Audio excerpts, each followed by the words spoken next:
আসসালামু আলাইকুম প্রিয় দর্শক, আমার আজকের পর্বে থাকছে টাকি মাছের ভর্তা রেসিপি। এই ভর্তাটা কিন্তু গরম গরম ভাতের সাথে খেতে এত বেশি মজার, বাসায় একবার হলেও ট্রাই করে দেখতে পারেন যে এটা থাকলে আসলে অন্য কোনো কিছুর প্রয়োজন হবে না। চলুন ভর্তাটা বানিয়ে ফেলি ঝটপট। প্রথমেই পাতাগুলো আমি ছিঁড়ে নিয়েছি, এরকম ছোট টুকরো করে কেটে পরিষ্কার করে ধুয়ে নিয়েছি। এখানে নিয়েছি ১ মুঠো পরিমাণ কাঁচামরিচ, একটা বড় সাইজের আলু এবং ১ কাপ মতো পেঁয়াজ এভাবে মোটা টুকরো করে কেটে নিয়েছি ২টা রসুন ছিলে নিয়েছি কোয়া খুলে, আর এখানে নিয়ে নিয়েছি ৭-৮টা মতো টাকি মাছ।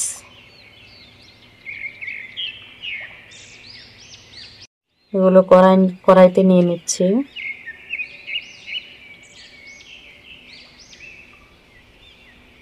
দিয়ে দিচ্ছি স্বাদ মতো লবণ, ১ চামচ মতো হলুদ গুঁড়ো,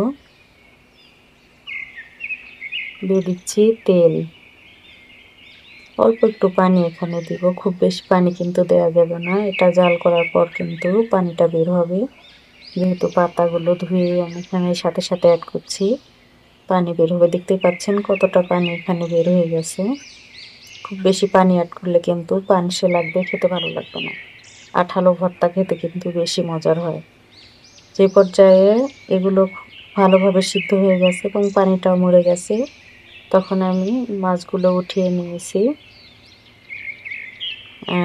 মাছ থেকে কিন্তু কাঁটাগুলো বেছে আমরা ফেলে দেব। মাঝখানের এই কাঁটাটা অবশ্যই ফেলে দিবেন, তাহলে ভর্তা খেতে বেশি ভালো লাগবে।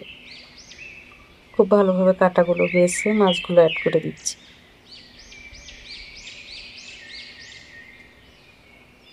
রেসিপিটি ভালো লাগলে অবশ্যই লাইক, কমেন্ট অ্যান্ড শেয়ার করে পাশে থাকবেন।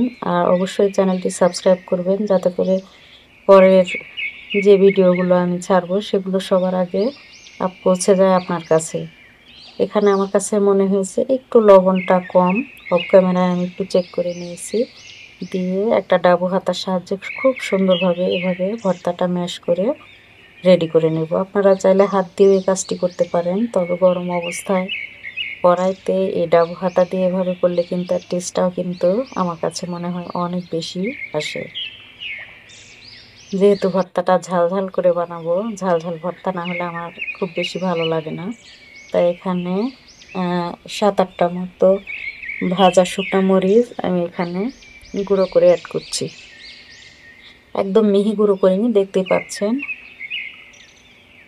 আধা ভাঙা করে এখানে অ্যাড করে নিচ্ছি। আপনারা চাইলে যারা ঝাল বেশি খেতে পছন্দ করেন বা ছোট বাচ্চারা আছে তারা পরেও অ্যাড করে নিতে পারেন।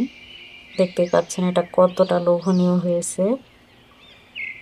এটা খেতে কিন্তু অনেক বেশি মজার। এতক্ষণ যারা আমার পাশে ছিলেন, ভিডিওটি পুরো দেখেছেন, তাদেরকে অসংখ্য ধন্যবাদ।